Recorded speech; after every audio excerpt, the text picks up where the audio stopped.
Monsieur Dossier, je vous ai préparé le terrain.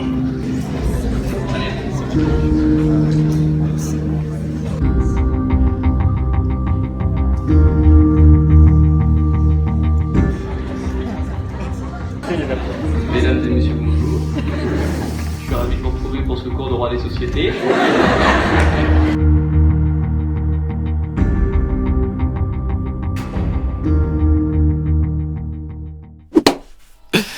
Salut, c'est Greg, bienvenue dans cette nouvelle vidéo. Ça fait longtemps que je voulais la faire cette vidéo, ça fait longtemps que je vous l'avais promise cette vidéo. Je crois que ça fait plusieurs mois que j'en parle, j'en avais parlé dans la FAQ des 15 000 abonnés. Désolé, mais c'est pour quand la vidéo où tu as fait un cours, faut vraiment que je la fasse. Il y a beaucoup de personnes qui me la demandent. J'ai fait un cours de L3 de droit des sociétés devant mon amphi parce que c'était un gage lancé par un prof. Faut dédier une vidéo entière à ça. J'attends un petit peu pour la faire, mais ça va venir. Cette histoire, elle a pu se produire parce qu'il y a eu une multitude d'événements qui se sont déroulés comme ça, qui ont mené au jour où j'ai fait un cours devant ma promotion. Mais pour comprendre l'histoire, il faut remonter à J-7 avant l'échéance. Alors normalement, si vous me connaissez un petit peu et que vous savez, vous connaissez un petit peu mon mode de vie, vous savez que je fais pas beaucoup de soirées, voire très peu de soirées. Et vous le savez, en plus, moi, ma 3e année de droit, c'était une année où je voulais vraiment focus sur les examens. Je voulais avoir une mention en droit et du coup, c'était une année où j'étais très sérieux et je sortais vraiment pas beaucoup. Et du coup, l'année de ma licence 3, je suis sorti qu'une seule fois. Cette année, une seule fois, je suis sorti un jeudi soir pour aller boire quelques verres avec des potes et c'était cette fameuse soirée-là où en fait tout a commencé. Donc tout ça se passe en mars 2019, je sors avec des potes le jeudi soir, évidemment vous me connaissez, je vais à la salle de sport avant de 20h à 21h, je mange rapidement à 21h et ensuite je rejoins les potes à la rue Cuillère à Caen pour ceux qui connaissent. La soirée se passe bien, je bois quelques verres, je rencontre quelques personnes, la soirée avance, 2h, 3h, 4h, 5h du matin. 5h du matin, je commence un petit peu à me dire que il faudrait que j'aille dormir, surtout que j'ai pas l'habitude, moi, d'aller en boîte de nuit et j'ai pas l'habitude de me coucher tard, donc les deux réunis font que je suis vraiment très fatigué. Et puis en plus, j'ai cours le lendemain à 8h parce que le vendredi, c'est une de mes plus grosses journées lorsque je suis en licence 3, j'ai cours de 8h à 17h et je sais très bien qu'à 8h, j'ai 2 heures de régime matrimoniaux à mon université et comme c'était le semestre où je m'étais promis de louper aucun cours et que c'était vraiment un semestre où je voulais être focus et que vraiment je voulais ma mention, bah je m'étais promis de pas louper de cours et je me suis dit bon bah ok, je rentre, il est 5h, dans 3 heures je dois être en amphi pour être en cours, mais je vais aller dormir quand même. Je rentre dans mon appartement étudiant, je dors très peu, je fais une sieste en gros et je me réveille et je vais directement en cours. Le lendemain, j'arrive à l'heure au cours de régime matrimoniaux, je prends mes notes, le cours se passe, 1h, 2h, on change de cours, 1h, 2h, 3h, 13h, c'est la pause du midi, j'ai 1 heure pour manger, je mange et je sais que de 14h à 17h, j'ai droit des sociétés. Justement, on y arrive au cours de droit des sociétés, et donc je mange rapidement, je reviens à 14h pour arriver en droit des sociétés, je m'installe dans l'amphi, et ce que je savais pas, c'est qu'il allait se passer quelque chose de particulier pendant ce cours de droit des sociétés. Donc moi évidemment, depuis 10h du matin, je sais plus qui je suis, je sais plus où je suis, j'ai pas l'habitude, j'ai pas d'entraînement pour ce genre de choses, je suis complètement mort, je prends mon cours quand même, j'essaie de prendre des notes le plus possible, mais voilà, je suis vraiment en mode touriste, je prends mes notes et je rentre chez moi et j'ai juste envie de dormir, je tiens bon, je prends mes notes, mais c'est pas facile pour moi et c'est pas facile pour le prof non plus, parce que à la fin du cours, il a bégayé, un truc tout bête, mais il a bégayé, ou je crois qu'il a dit, au lieu de dire le juge, il a dit le zuz, et nous, étudiants fatigués, on n'a pas besoin de grand chose pour rigoler, un prof qui bafouille, ça nous suffit largement, c'est, tu vois, le prof qui bafouille, ça nous a fait rire. Il y a eu des petits rires dans l'amphi lorsque le prof a bafouillé. Et c'est à ce moment-là, du coup, à la fin du cours de droit et société, que le prof a dit que c'était pas facile pour lui de parler et qu'il aimerait bien nous voir à sa place en train de faire un cours sans avoir à bafouiller, sans bafouiller pendant 3 heures d'affilée. Et c'est à ce moment-là qu'il a sorti une phrase un petit peu au hasard en disant j'aimerais bien vous y voir, vous, que quelqu'un prenne ma place et voir un étudiant prendre ma place. Et là, il y a eu un silence dans l'amphi. Vraiment un silence et je vois le professeur moi à ce moment-là qui balaye un petit peu le regard pour regarder les étudiants. Et moi pendant ce temps-là je suis toujours sur Pluton, moi je suis dans l'espace. Mes mains elles sont en train de prendre les notes mais moi mon esprit il est ailleurs, il est avec Thomas Pesquet en haut, il est vraiment loin mon esprit. Je sais pas pourquoi, je lève la main à ce moment-là parce que moi, dans ma tête, j'ai compris que le prof lançait un gage en fait. Enfin, je sais toujours pas à ce jour si c'était vraiment un gage ou si juste c'était une question rhétorique, mais il s'avère que moi j'identifiais ça comme une incitation à venir prendre sa place parce que j'ai vu, il y a eu un blanc de quelques secondes où je le voyais regarder les élèves et je me suis dit si ça se trouve, il cherche quelqu'un pour venir prendre sa place. Ça peut être amusant, de toute façon moi j'avais plus aucune notion de regard des autres, le regard des autres c'était pas mon souci à ce moment-là, donc vraiment moi je lève la main et je reste 2 secondes comme ça, et comme je suis le seul je pense à avoir interprété ça comme ça, bah tu te doutes qu'il y a qu'une seule personne dans l'amphi qui lève la main. C'est moi. Et moi. Il y a des regards qui commencent à se diriger vers moi et je pense que le prof du coup suit le regard et tombe sur moi qui était sur le côté de l'amphi et me dit monsieur, vous voulez il me fait un geste comme ça, vous voulez tenter, en gros vous voulez prendre ma place, et donc moi je dis oui, je me lève comme ça, je me lève pour aller prendre sa place, il dit ah non, attendez, on va faire ça bien. Vous allez prendre ma place au prochain cours et je vais vous envoyer à l'avance le cours que vous allez préparer devant la promotion. Comme ça va être un petit peu plus organisé. C'est vrai que moi j'y avais pas pensé, moi j'allais y aller, de toute façon rien à faire, j'allais aller à sa place, mais c'est vrai que sinon je sais pas ce que j'aurais pu dire. Mais donc il a voulu organiser ça de manière plus pro et il m'a dit vous ferez ça le prochain cours et je vous enverrai un mail, on organisera ça. Et puis on verra ça du coup à la séance prochaine. Ensuite, le cours s'arrête. Le cours il s'arrête 5-10 minutes après. C'était vraiment à la toute fin du cours. C'est pour ça que nous on rigolait pour rien. C'est pour ça que Monsieur Pagnucco avait bafouillé. C'est vraiment parce que c'était à la fin du cours. Et donc moi au final je suis content, mais je réalise pas trop. Et je rentre chez moi tranquille. Je rentre ici du coup à ma maison familiale le week-end. Et j'attends le mail du professeur. Je suis passé un mardi et je me rappelle que le lundi, je savais que j'allais passer du coup le lendemain, mais j'avais toujours pas reçu le mail pour me dire ce sur quoi j'allais passer. Donc j'ai relancé le professeur et donc là j'ai retrouvé le mail où je lui dis Monsieur le doyen, le dernier cours de droit et société approche et m'étant engagé à prendre votre place de professeur pendant 10 minutes, je me demandais si je devais préparer de mon côté le cours, ce cours passage à l'oral ou si vous m'envoyez une page de votre cours. Bien à vous. Grégoire Dossier, L3 droit privé quand. Et il y a sa réponse. Cher monsieur Dossier, je n'ai pas oublié, je vous laisserai la parole sur les clauses de police de l'actionnariat dans la SAS, clauses d'agrément, exclusion, inaliénabilité. Je vous laisse préparer ça avec quelques manuels, pas d'inquiétude, faites juste un tour d'horizon et je compléterai derrière vous. Bon courage. Bonjour monsieur, merci de votre réponse, à demain.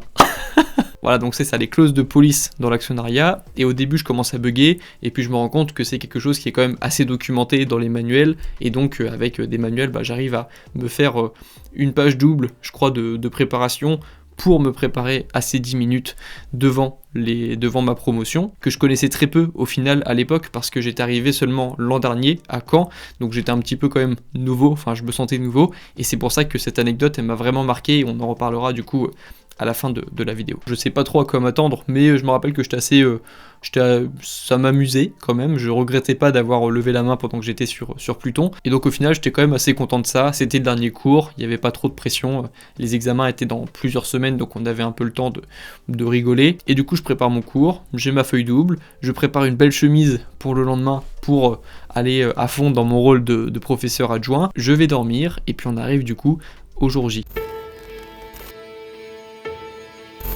Alors je me rappelle que je suis passé vers 14h, le cours était vers 14h il me semble, et je sais pas si c'est moi, si c'est dans ma tête, ou si c'est vraiment ce qui s'est passé, mais j'avais déjà l'impression que en me baladant dans les couloirs pour aller au cours, j'avais plus de regards sur moi, dans le genre, est-ce que c'est lui qui va passer pour un con dans 10 minutes, ou est-ce que c'est lui qui va faire cours? J'avais en tout cas moi la sensation, en arrivant dans l'amphi, que j'avais plus de regards sur moi, parce que je pense que il y avait des personnes qui se rappelaient que le dernier jour du cours de droit et société, il y avait quelqu'un qui allait prendre la place du professeur, et du coup c'était un peu amusant, j'ai l'impression que c'était resté un petit peu dans la tête des étudiants, et en tout cas c'était resté dans ma tête à moi, et donc j'arrive dans l'amphi, je me place à ma place de d'habitude, le prof fait la première heure de cours, le prof fait la deuxième heure de cours, on fait la pause à la fin de la deuxième heure de cours, et la troisième heure de cours, le prof dit ça. Monsieur Dossier, je vous ai préparé le terrain. Et évidemment, la bonne nouvelle c'est que ça a été enregistré, et on va pouvoir réagir en direct. Je commence à remettre ma veste, je prends ma petite copie double que j'avais préparée la veille, je prends mon petit code LexisNexis de droit et société, et puis j'arrive prêt à faire mon petit cours de 10 minutes. Et donc là, je me rappelle que je descends.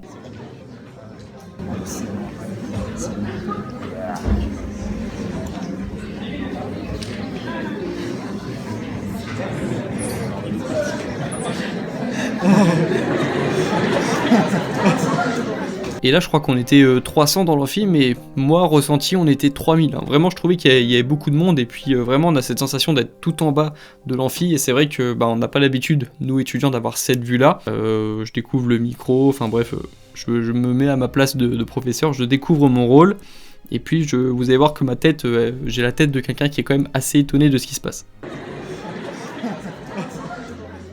Qu'est-ce que j'ai foutu? Et là, pour ceux qui me suivent sur Twitter, vous avez ma photo de profil. Vous avez l'origine de ma photo de profil sur Twitter. C'était pile à ce moment-là qu'on a pris la photo. Et puis depuis, je l'ai laissée sur Twitter. Donc maintenant, vous comprenez l'origine de ma photo de profil Twitter. Le cours commence.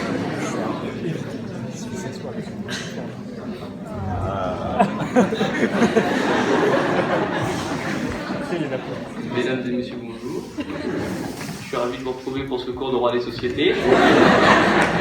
Oui, mais moi, c'est sincère. Je vais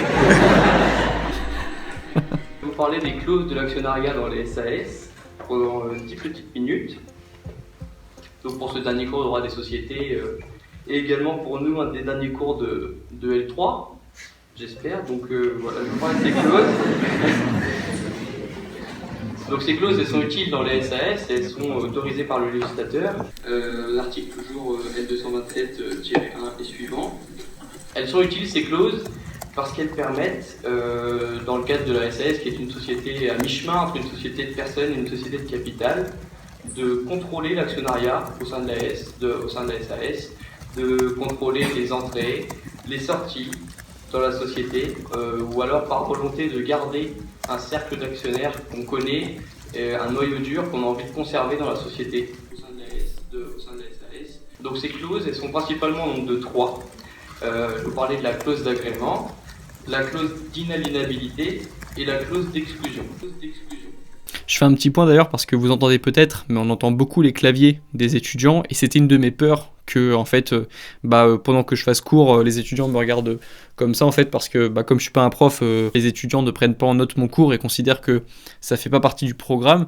Mais au final, dès que j'ai commencé à parler, ils ont commencé à prendre des notes et ils m'ont mis pas mal en confiance. Ils ont été réceptifs aux blagues, et donc ça m'a vite donné confiance en moi, et j'ai pu du coup enchaîner comme ça et faire et caler des petites private jokes de temps en temps. Mais voilà, merci à ceux qui étaient présents dans l'amphi, parce que vous m'avez soulagé d'un poids quand même. Et donc là je fais cours pendant 1 minute, 1 minute 30, 2 minutes, tout se passe bien, je fais mon introduction, et j'ai prévu évidemment des moments où je vais caler des petites blagues pour détendre l'atmosphère, sauf que évidemment, il y a forcément des trucs que je pouvais pas prévoir, et je crois que le premier truc que je pouvais pas prévoir qui arrive en live, arrive aux alentours de 3 minutes. Il y a une fille qui part, je crois. Et l'article L227-18 nous donne une solution si les statuts ne précisent pas toutes ces modalités. L'article dispose que ce prix est fixé. Moi, je me trouvais bon.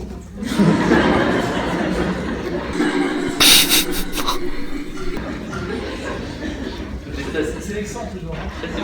C'est la première interruption, première fois que je devais gérer en live une réaction. On continue. Ce prix est fixé par accord entre les parties, ou à défaut dans les conditions prévues à l'article 1843-4 du Code civil. Donc c'est l'article que j'ai sous les yeux là, je vais vous le lire, avec une voix suave à la manière de M. Panucco.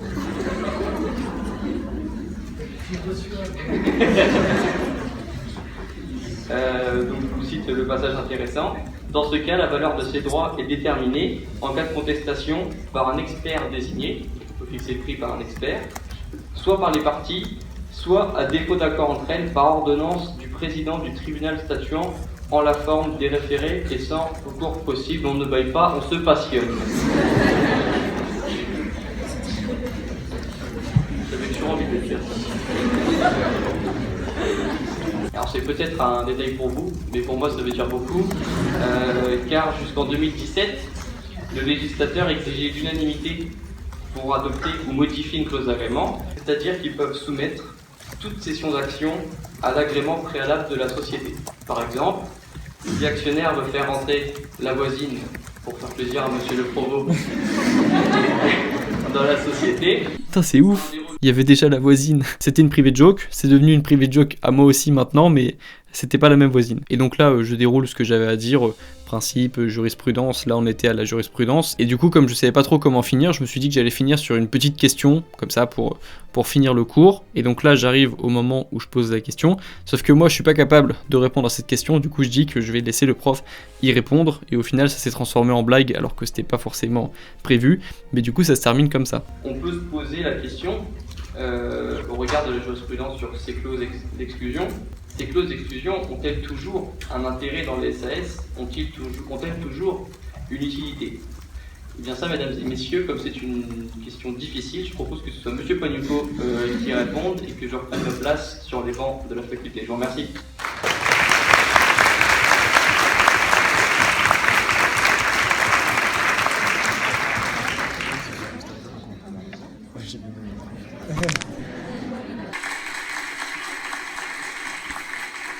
Eh ben dis donc, c'est bien, hein? Ça vous a plu? Oui. Ah. Bon, écoutez, extrêmement intéressant tout ça. Bon, bah, celui qui gueule oui, c'est moi, hein, vous avez compris. Là, franchement, je suis au max. Vous connaissez cette sensation où vous avez vraiment peur de quelque chose. En général, le sentiment de soulagement est proportionnel au sentiment de peur d'avant ce que vous avez fait. Et comme moi, j'avais vraiment très peur avant de le faire, je me sentais super bien. Là, j'étais sur ma place. Je suis revenu à mon rôle d'étudiant et je me sentais super bien. Et du coup, ça m'a donné aussi beaucoup confiance en moi. On va y revenir du coup pour la suite. Et je crois que le prof commente pendant 1 minute ou 2, et puis après, il reprend le contrôle du cours. Donc, globalement, j'ai trouvé ça, moi, tout à fait intéressant, très juste techniquement, puis ça soulève un certain nombre de questions. Alors, je ne vais pas du tout reprendre ce qu'a dit M. Dossier, parce que c'est assez complet. Je vais me contenter de rajouter, pour chacune des clauses, un certain nombre de points d'observation, d'accord? Et pareil, la promotion était super cool. Je me rappelle que le lendemain, j'ai mis mon cours en ligne sur le Facebook de la promotion et j'ai eu plein de messages sympas. Même première fois que ça arrivait, lorsque je me baladais dans les couloirs de la fac, il y avait des gens qui me disaient que c'était cool mon cours hier, alors que normalement, c'est les étudiants que je voyais de vue et puis on traçait notre route. Du coup, c'était vraiment une bonne expérience pour moi. Je me suis rendu compte déjà que les étudiants n'étaient pas tous froids. Les étudiants en droit ont la réputation d'être froids et tout ça. Et moi, c'est ce que je pensais aussi avant. Et puis, depuis cette expérience, je me suis rendu compte qu'on était tous pareils. Et c'est pour ça que je répète souvent qu'on est des étudiants. Et puis, au final, on est juste beaucoup stressé par nos études, mais on n'est pas forcément froid. Il y a eu un petit délire aussi sur Twitter où j'ai mis, juste après être passé sur, du coup, juste après avoir fait ce cours, j'ai changé ma bio Twitter et j'ai mis étudiant en droit et maître de conférence adjoint. Et j'ai mis du coup cette fameuse photo de profil où on me voit faire cours, on a l'impression que je suis un prof. Et d'ailleurs mon prof, Monsieur Panucco, a dû répondre parce qu'il y a eu des personnes qui ont pensé que vraiment il y avait des professeurs à Caen qui utilisaient des étudiants pour faire cours à leur place. Donc il a dû répondre que c'était juste un exercice de 10 minutes. Bref, ça m'a fait rire. Quoi d'autre, c'était vraiment drôle. Du coup, je me suis un peu amusé sur Twitter après. Et je pense que ce cours m'a aidé à sortir de ma zone de confort. Et c'est pour ça que je remercie aussi beaucoup Monsieur Panucco qui m'a donné cette opportunité. C'est cool aussi d'avoir des professeurs qui jouent avec les étudiants, parce qu'on a tous connu des professeurs qui étaient froids, qui faisaient leurs cours et qui partaient. Pas de problème, il y a des professeurs forcément comme ça, mais c'est cool aussi d'avoir des professeurs qui rajoutent de l'interaction, qui font parfois rire les étudiants. J'avais fait un tweet sur le fait qu'un professeur qui rajoute des blagues ou des exemples entre ses lignes de cours, ça rend le cours beaucoup plus dynamique et agréable à suivre. C'était super cool comme initiative, c'était un gage super drôle et vraiment voilà, ça reste un très bon souvenir pour moi, ça reste un bon souvenir pour certaines personnes qui étaient dans la promotion à ce moment-là, et ça c'était vraiment cool, et ça c'était vraiment le premier enseignement. Le deuxième enseignement du coup, c'est que la confiance en soi, ce n'est pas quelque chose d'inné et ça se construit petit à petit au fur et à mesure que l'on sort de notre zone de confort. C'est ce qui s'est passé pour moi, c'est ce qui s'est passé pour ma chaîne YouTube ensuite, et c'est en sortant régulièrement de ma zone de confort que j'ai réussi à gagner confiance en moi. Ça c'était vraiment le deuxième enseignement et c'est super important. Et le troisième enseignement et la grande morale de cette histoire, c'est que lorsque vous faites du bien pour les autres, il vous arrive du bien en retour. Parce que vous ne le savez pas encore, mais la personne qui filmait cette vidéo depuis le début, c'est un youtubeur et vous le connaissez peut-être. En fait, si j'ai pu réagir à la vidéo en direct tout à l'heure, c'est parce qu'il y a eu une personne dans l'amphi que je ne connaissais pas qui a décidé de filmer toute mon intervention sans rien me demander, sans que je lui demande rien non plus, et qui a filmé du coup tout, qui a posé son téléphone et qui m'a permis du coup d'avoir un super souvenir aujourd'hui, parce qu'il y a eu des personnes dans l'amphi qui ont filmé par séquence, et donc j'ai eu pas mal de vidéos de 20 secondes, de 30 secondes par-ci par-là, mais c'est le seul à avoir vraiment tout filmé et à m'avoir envoyé le fichier par clé USB. Quelques jours après, il m'a envoyé un message pour me dire qu'il avait filmé, qu'il avait trouvé ça drôle, et que si je voulais, il pouvait me donner la clé USB avec la vidéo de l'enregistrement. Et ce qui est marrant, c'est ça le karma, et c'est ça la morale de l'histoire, c'est qu'il savait pas que quelques années plus tard, j'allais devenir youtubeur, que lui aussi allait devenir youtubeur, et que du coup, j'allais pouvoir le mentionner dans cette vidéo et puis lui donner un peu de force, parce qu'il le mérite, mais surtout, je trouve ça fou, en fait. Je trouve que c'est une belle illustration de cette idée de rendre parfois service aux autres sans rien demander,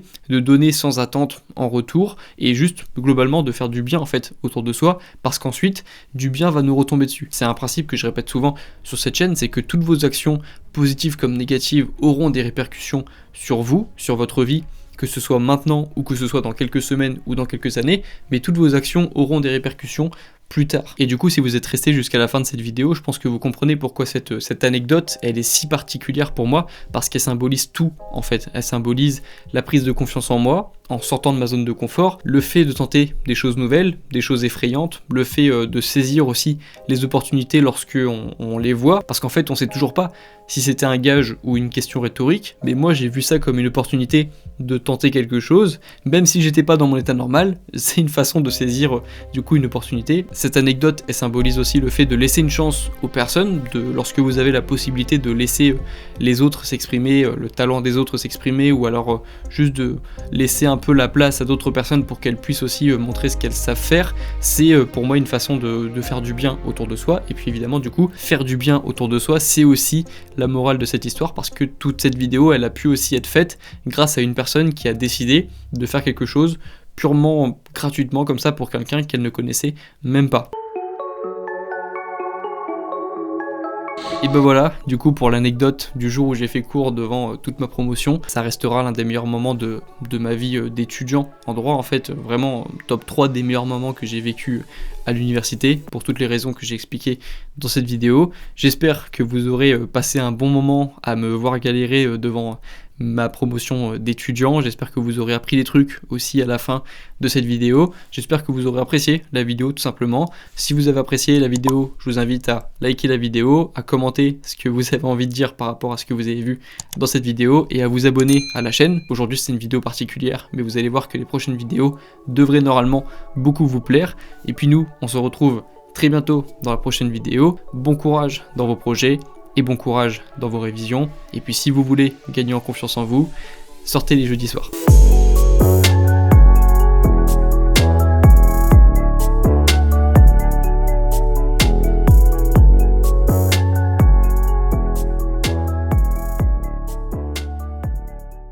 Oh, la morale de fin, elle est terrible.